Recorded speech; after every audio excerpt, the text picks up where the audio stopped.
Welcome back, everybody, to another edition of the Rural Report. I'm your Rural 2IC, and we're going to continue our daily headlines report. But real quick, I did do my interview with J.S. Badger. We had a few technical difficulties. Ended up having to, or the only way that we could do it was he had to live stream from his channel and then invite me. But we did go through it. It was a really fun interview. A lot of information that really needs to get put out there. So he gave me permission to basically steal that video and repost it over here. And I'm currently working on that, getting it downloaded, edited, all that, and getting it up. So keep a lookout. It'll probably post tomorrow. But it was a good, fun interview. That being said, I've been working on a ton of things, still trying to unpack and relax before the work week. Most of you know the trip that I took yesterday, and I shared that video, so that was a fun time. But this one will be probably a shorter video, so I'm going to jump right into it. So again, in no particular order of the headlines that I thought needed to be shared. So we'll start out in China. So it looks like Beijing has issued a ban on translating news in foreign languages. Now, this basically is just China doing its China stuff, where they're controlling all Western media. So they're trying to keep their stuff in. They're trying to keep external media out. Nothing new on that. I mean, even if you want an example of TikTok, China made TikTok. Our TikTok here in the United States is trash for the most part. Yeah, I know there's some good stuff on there, but for the most part, it's trash. If you look at Chinese version of TikTok, it's a complete 180. So we're not going down the TikTok rabbit hole right now. And really, this was just the CCP expanding its control over the media, and it's doing it in a kind of an aim to suppress the voices of outside media and basically impose its own ideology on the Chinese citizens. So no big surprise, nothing new, just a data point that it's coming into the news and whatnot. So just a data point I want to throw out there. Next is there was a huge fire that broke out and destroyed a liquid natural gas and actually, I'm sorry, a liquid gas. Didn't say anything about natural. So liquid gas and a hydrocarbon store in Iran. Now, there's a lot happening in Iran right now, so we don't know if this is going to be some sort of nefarious action, if this was something that was hit by, a missile or a drone. We don't know if this was an accident. We're still kind of following out and seeing what actually happened and why. Will we know the real reason? Probably not, but again, it's a data point. Now, I did see this one. I'm still trying to figure this out.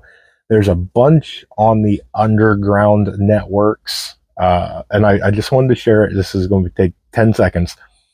That it's supposedly a leak by Secretary of State Blinken, where he was quoted saying Hamas has surrendered and the matter will end. They're pushing it a lot. I mean, it is pushing heavily today. When you come out of that and you start looking at the mainstream, you start looking at different official things. So you look at their official Twitter or whatever. There's nothing on it, and usually it's a 50-50 on those. Either it actually is a real leak, and we'll find out here shortly if it is, or this is just somebody wanting some attention. I thought it was interesting enough. We'll put it on here because it's going to be one that within probably 3-4 weeks we'll find out if this was a leak or if somebody just wanted some attention. We'll see what happens. Okay, just data point. Next, in southern Lebanon, it looks like the Israeli Air Force carried out a pretty massive airstrike. Now, what I find kind of fascinating about this one is there's reports coming out that supposedly Israel will be issuing an ultimatum to Lebanon. And it's going to be for the Lebanese government to negotiate with the Hezbollah group. So we just said that the Israeli Air Force carried out a strike. Basically, it's probably targeting a group of Hezbollah militants. And so it looks like uh, Israel is trying to do the diplomatic thing. Hey, get these people under control. They're in your lands. You've got to do something about it. Otherwise, we're going to be forced to take care of the problem ourselves.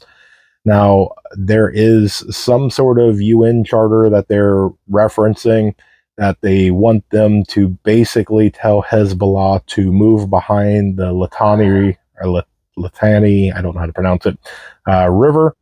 And if they cannot negotiate or convince them to move behind that river, then the IDF said that they will face basically a very large scale military response. So, data point. Okay, we'll see what happens with that. There's been no official anything by the Israeli government to the Lebanese government that I can find. It's not that far fetched for them to make such an ask or request. So we'll see. There's a lot going on over there. There's a lot of moving pieces. All it takes is just one wrong move. So we'll see what happens. Okay, again, just a data point. It's not going to take very long to see if any of these things actually come true or not. And then I'm just going to wrap up with the event of last night. So I'm sure most of you are very well aware of the tornado in the United States that kind of went through, I think, southern Kentucky, but it really was damaging right around the Nashville area.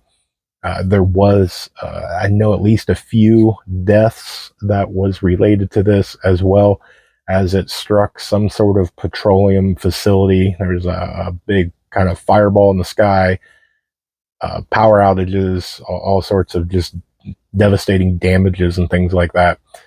Looks like it kind of hit two kind of big towns-ish down in that area. I was kind of watching some of the social medias, looking at everything. So prayers for all those that are involved, and hopefully we'll get some help and relief down there. Now, anything weather related, I always refer to anybody that listens to me that if you want to follow along before, during, and after, the best place to go here on the YouTube is to check out Ryan Hall. And you can, I think his channel's name is Ryan Hall Y'all. And he is pretty darn accurate. And whenever there's a major weather event, he will go live, and he will go live as long as it takes. So if that storm is 8, 10, 12 hours, he will stay on 12 hours straight and cover it and give minute by minute updates. He has storm chasers and all that. He had one out last night that was covering it. They actually caught it live, and he's got his own nonprofit to where him and his group will go out to those and provide some relief and some assistance and all that. So if you don't know who that is, I encourage you to go check him out, Ryan Hall, and see if you enjoy it as well as I do, because it's not the mundane weather. He actually puts a very nice, personable spin on everything to make it to where it's kind of fun when it's not a devastating thing like this. But he really puts a lot of time and effort, and it really shows. So But that's it. That's all I've got for you guys on this one. So I hope you guys have a very blessed Sunday, and hopefully it won't be too bad getting into the week. I know that the year is almost over, and most of us in the prepping community are trying to prepare for Christmas and New Year's. So we will wrap this up. So more information to come. Make sure that you guys stop by on Wednesday, 9 p.m. Eastern Standard Time. So that way you can check out the Workshop Wednesday live stream. And with that, just remember to remain united, because we're all prepping in this together.